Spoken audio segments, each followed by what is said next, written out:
Hey, I'm Fucci and welcome to Tiny Kitchen Big Taste. We have got a hot, buttery show for you today. We're making baked brie. Now, there are a few things in life that I love more than brie cheese, but you take that brie, place that into a golden pocket of puff pastry, chock full of sweet and savory goodies, and that's enough to render me speechless. At least for a couple of seconds. Bring it.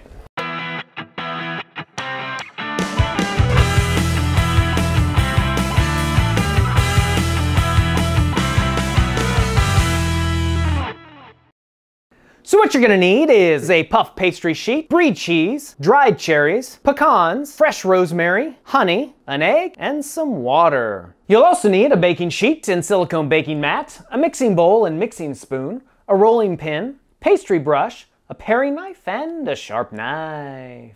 Now, if you haven't tried brie cheese, you must try it. It is so smooth and creamy and buttery. It's guaranteed to be your new favorite cheese. Now, a lot of people wonder, can you eat the white skin on the outside? And absolutely yes.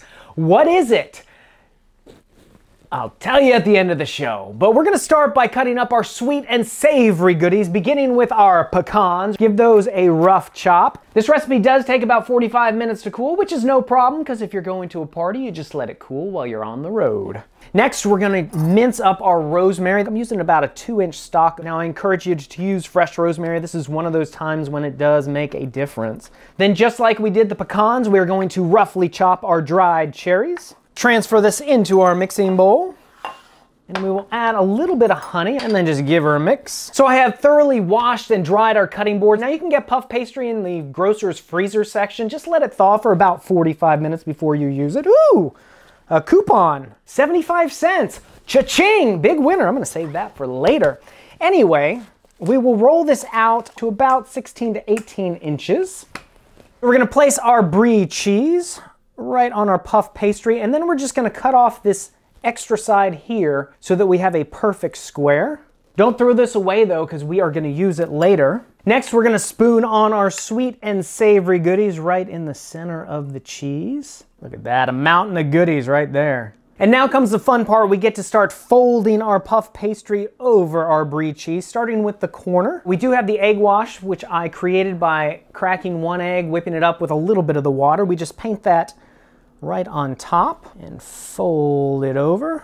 And we'll do a little bit of the egg wash and then fold this up, paint this area. Pretty easy, you'll get the hang of it. And then we really don't need all of this, so I'm just gonna cut off a little bit of that with this final little piece. Fold that up top.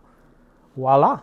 We will next transfer this onto our baking sheet, and now we will create some of the fancy decorations on top. I think we'll do some leaves, and then we'll put the little veins in the leaves with our knife. And then I'm gonna create a knot using just a long piece here. Kind of pull it tight. Then you can trim off the edges here.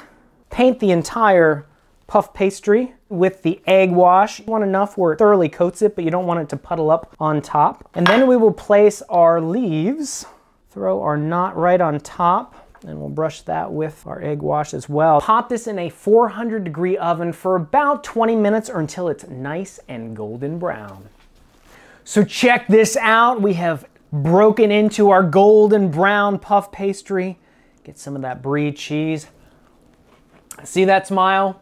Amazing. And I know you're gonna want the recipe. It's available on our website. You can also check us out at Facebook, Instagram, and Twitter. And when you try this recipe, let us know about it in the comments below. Until next time, I'm Fucci reminding you that if I can make a baked brie in a kitchen this tiny, you can make it in yours. We'll see you next time on Tiny Kitchen Big Taste. Oh, and that white stuff on the outside of the cheese, it's mold. Cue the outtakes. There are few things in life that I love more than brie. That's right, few things.